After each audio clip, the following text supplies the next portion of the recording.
Welcome back to Forgotten by Time. In this episode, we move to the state of Alabama for our spooky stories. Today's subject is the Dead Children's Playground. This story goes back to 1918. In that time, we had dealt with World War I, and now a plague had spread, the Spanish flu. Apparently, in Huntsville, where this playground was, children who died were buried in adjacent plots of land, and at night children were said to roam the playgrounds as if they were still alive. What do you think about that? I I don't know. So the whole story.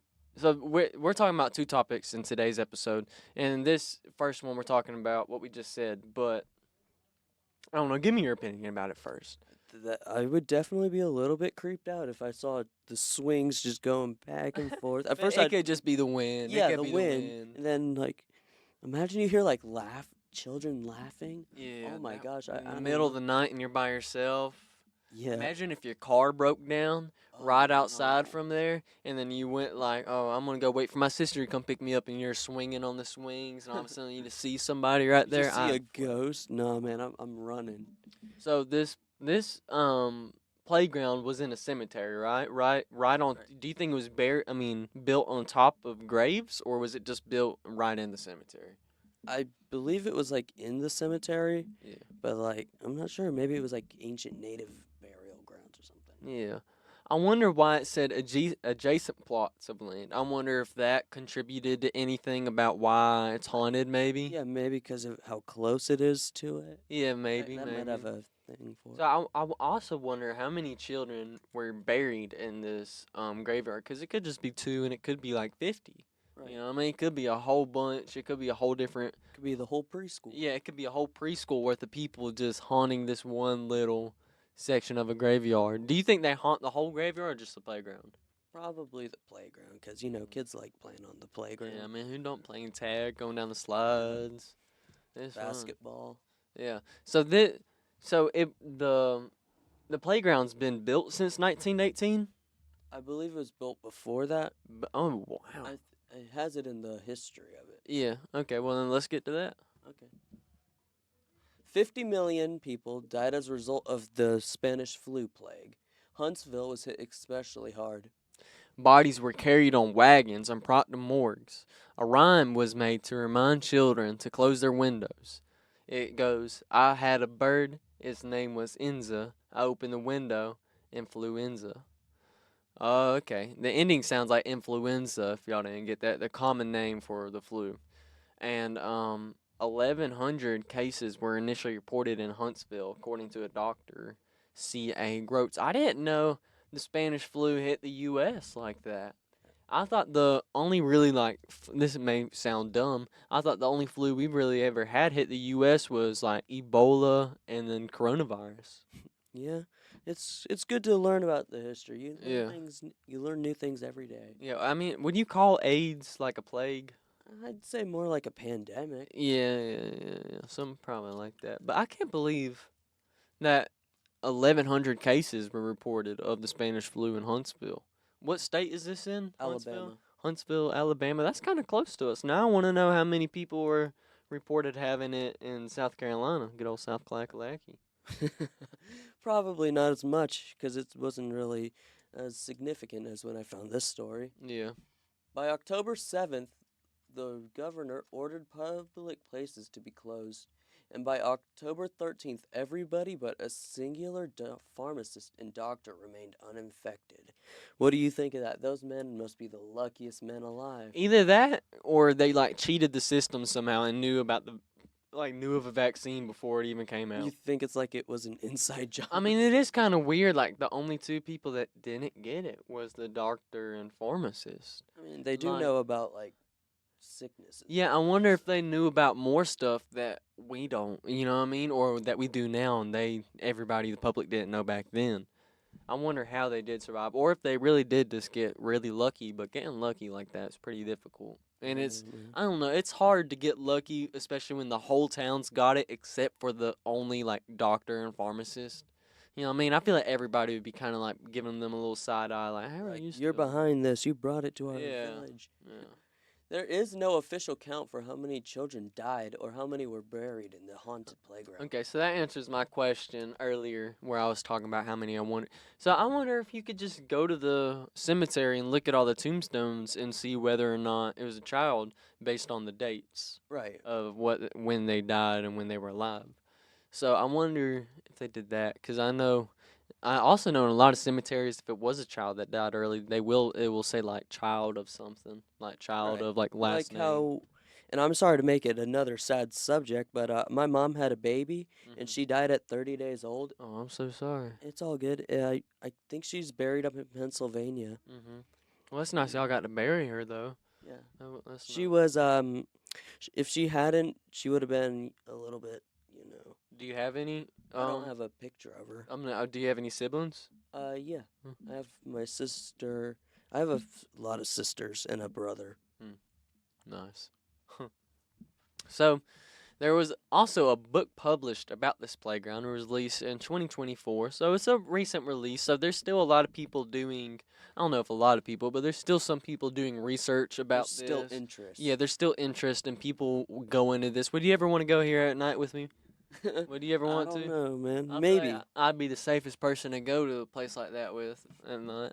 I don't know. I feel like you'd end up with us like trying to talk to the ghosts and I probably would. I'd end up having communicating with Yeah, them. we bring in a Ouija board or something. Hey, I'm scared of those. Those work. I've heard of stories of those working. I've heard legitimate stories of people getting their houses haunted from a My Ouija board. goodness. Yeah, that's why we're a very strictly religious family, so we don't do that kind Yeah, of no, stuff. that's good. That's good. It's like that a lot in the South, but Yeah, I mean we are in the Bible Belt. yeah, we are. Yeah. You always forget about A that. little bit of history about this place. The land was bought by a farmer in 1822 named Leroy Pope, and an infant, Mary Frances Atwood, was also buried. It also saw 184 unnamed Confederate soldiers What? and an unknown amount of Union soldiers be buried. So this place had some significance with the Civil War too. It had a whole bunch of significance with 184 unnamed Confederate soldiers and an unknown amount of Union soldiers. So if there was that big of a number of Confederate soldiers, I wonder how many Union soldiers are buried there then. Um, That's so eventually, we'll find out. they've had people from the Civil War buried there. Then I wonder if it did used to be like a Native American burial ground because I know they used Native Americans in the Civil War and stuff like Right. that. So I don't know if they did anything about that. But that is there anything else you wanted to talk about for that story? I'll just finish up what it says here. Oh. Then in 1873, more land was bought. Then, as recently as 2007, the city owned part of the cemetery ran out of space. So Okay, so now I guess you can't be buried there starting in 2007 because of no space and now the city owns it. So I guess that's kind of like the closing to the story. There's no more new people going to be haunting this spot. yep. You know, it's just going to be who was there is going to be Leave it as it is. Yeah, leave it as it is. That's a great way to put it. But I think that was a good little story. Yep. I think we should go there. I think we should get. Maybe someday if I ever for some reason go to Alabama. Yeah, I don't know why we would go to Alabama. Not much. No there. offense to any Alabamians. Alabamians. Do y'all? If there's any Alabamians watching this, is that what y'all call each other? Because we call ourselves South Carolinians or South Clackalackas. That's what I call it. But into today's episode, we are going to talk about a second urban legend today. We are going to talk about one all the way in Louisiana. It's kind of far from South Carolina. So we're going from Alabama to Alabama. Louisiana. Yeah, and those states are right beside each other, right? Because you have Yeah. I think only Mississippi is separating yeah. them. Yeah. So I guess I don't know. We got a lot of history in the South, so it kind of makes sense why a lot of urban legends are in the South. Because if you look at the whole U.S. in a whole, the South is the oldest part of it. If Right. you look at when it was founded, because when we first landed and discovered America, I put that in quotations, we settled in the South. So we have all the history that the U.S. has ever had started in the South. So we have a whole bunch of anything. And apparently, in Louisiana, there's been sighting of a werewolf. So that's what we're going to talk about in today's episode. The second topic, it is called Louisiana's Rougaroo. How do you say that word? Look at that. I think it was like Rougaroo? Rougaroo or something. Rougaroo. So it is also known as Louisiana's werewolf. Louisiana has some of the craziest history in the U.S. I think New Orleans is one of the oldest cities in the U.S. Right. If not, no, it's not the oldest city, but it is one of the It's oldest pretty cities. old. Yeah. So Louisiana has had from mass murders to the streets to where vampires originated from to werewolves. So there is everything going on in New Orleans. Have you ever been? No, but it would be a pretty interesting place. I've been there twice. That's my favorite city in the whole world. I love the history. I love food. Yeah, the food is so good, man. It is unbelievable how good that food is. Don't even talk about that. I mean, they also got Mardi Gras. Yeah, Mardi You Gras. ever been there? I went. First time I ever went to New Orleans was during Mardi Gras, and that was something else. And I was a little kid for that. I probably shouldn't have been there as a little kid. Yeah, you'll be alright. Yeah, I saw some crazy stuff. Do you believe? I know this is a far fetched question, but do you believe in vampires or werewolves? I feel like if it's in the Bible and God has talked about Mhm. it, then yes. But I mean, our imaginations go very far. Me personally, I do not believe in it, but I do love New Orleans and its history, and I love that Yeah. that's kind of where vampires came from, was New Orleans from that Victorian era. But legend has it, this creature haunts the sugarcane fields and swampy areas of Louisiana, searching for human blood. Despite it being an evil entity, it is remarkably unable to count past 12. I guess if you're only counting for midnight, Yeah. you need the 13, which is actually part of how you defeat it. Mm. You can defend yourself against it by setting down 13 coins around your bed. The Rougaroo will count the coins, but since he can't count past 12, he'll be unable to count the coins. Okay. So there's ways to defend yourself from this evil being. So apparently it's such a big thing that people have had to do that.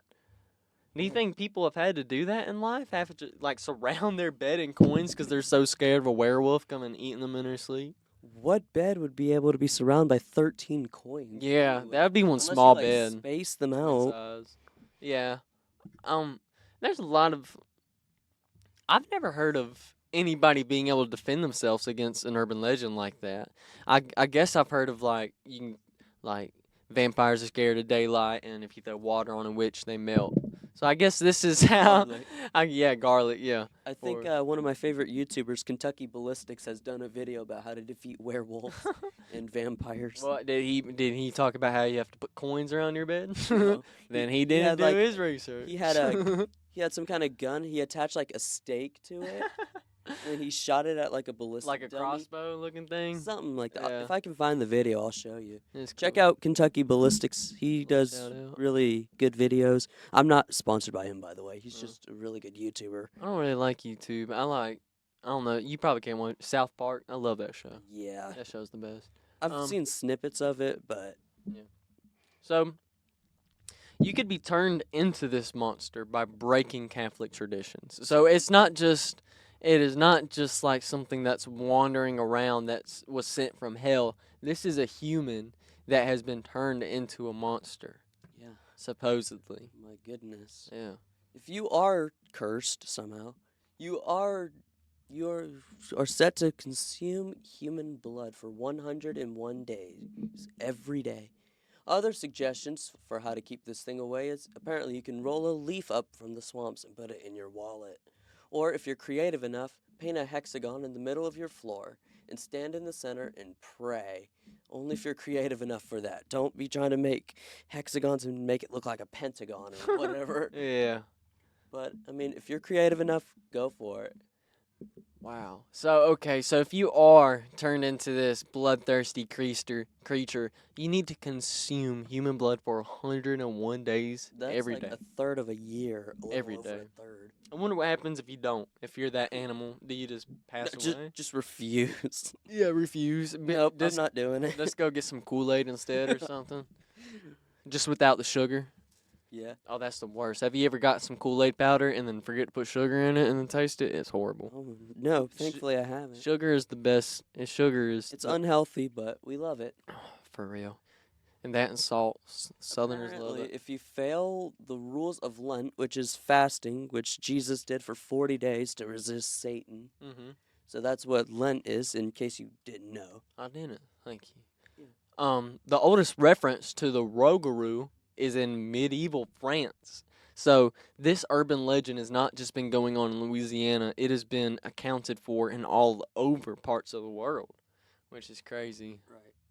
So It was originally called Loup-Garou. He lurks in the greater New Orleans area and may be neighbors of the Honey Island swamp monster. It may also eat children who are out past their curfew. okay, so I always think about stories like how Native Americans used to have stories of witches so their kids didn't go too far into the woods and get lost. I wonder if that's kind of what they were saying to scare their children into thinking that something would happen if they don't come home in time. Right, You know what I mean? and that leads us right to our next point. Do you think that parents made that part up just to enforce a curfew? Yes, exactly. I do think because what I was talking about earlier, Native Americans used to make up stories of witches and stuff to keep their kids from going into the woods at night Right. and getting eaten by like a mountain lion or just getting lost in the woods in general. Yeah, I mean, I would not want to be lost in the wood. At least I could if I do it. am, I'd want at least something to defend myself I with. could do it. I fantasize about like just going out and living in a tent in the woods. Build a log cabin. Yeah, build a log cabin, That would be pretty cool to live Yeah. in them, though. middle of the woods, just Yeah. survive on what you can find and hunt. Yep. And that would be something else. But I don't know. What do you think about this story? It is very different than just a ghost story. This is actually like a monster story. So I don't. Which one did you like better? Which story did you like? Both better? stories were really interesting, but this one, it's just so funny how it can't count past 12. Yeah, I and want. you can just defeat it so easily. I wonder what's stopping him from learning just one more number. It takes like all their brain cells to count past 12. I guess so. I guess they don't even have many. I don't know. I guess when they turn into a werewolf, they lose all their brain cells. Yeah, like I think what I read was that they lose the ability to count past 12. I wonder who comes up with these crazy urban legends. Because there wasn't any sightings of this, really, right? None were reported that I've Yeah. seen. None were really reported. So I really do think that this could have been a story passed down from parents to scare their children into doing something, kind of like how Santa Claus is. You know what I mean? Yeah, he's watching you, and we are getting very close to Christmas. I almost said Halloween. We are. We are getting. We haven't even gotten past Thanksgiving, man. Nope. And then everywhere you go, Christmas decorations out. Everyone's playing Christmas music. So everybody forgot about Thanksgiving. For real. Uh-huh. I think I read somewhere that Mariah Carey's "All I Want for Christmas Is You" has finally been dethroned. Really? What do you mean by that? It's like no, it's not the #1 Christmas song anymore. Oh, what is it? What is it? I forgot what the name of it was, but I think it's by some like rock singer or something. I'll have to look it up. I was kind of thinking it was gonna be something stupid like Rudolph the Red-Nosed Reindeer, something that should have been on the top for Or like years. "Run Run Rudolph." That's a good one. That's a valid song. Run, run, Rudolph. You can share your thoughts and opinions in the comments section. As such, we thank you for listening to this episode. Be sure to drop a like and leave a comment on what we should discuss next. Thank you all and goodbye. Thank you all for listening. I'll see y'all next time.